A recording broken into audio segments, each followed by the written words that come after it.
একটা গ্রামের বাজার থেকে রহিম কিনে আনলো একটা পুতুল, কিন্তু সে জানত না এই পুতুলই তার জীবনের সবচেয়ে বড় অভিশাপ হয়ে উঠবে।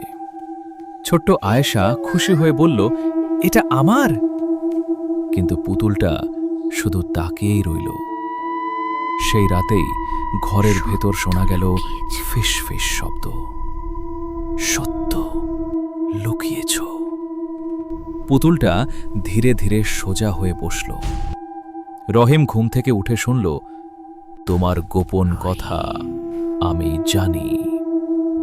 দরজার সামনে গিয়ে সে দেখল পুতুলের মাথা তার দিকেই ঘুরে আছে।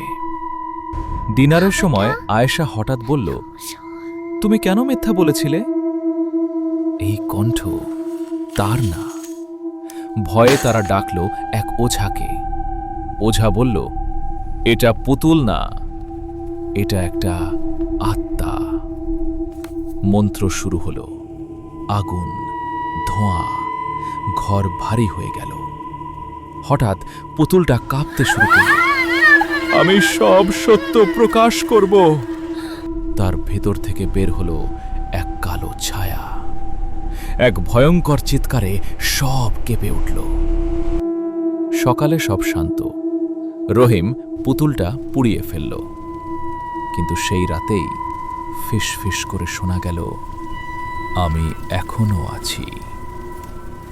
আয়েশার চোখ ধীরে খুলল, আর তখনই বোঝা গেল কিছু জিনিস কখনোই শেষ হয় না।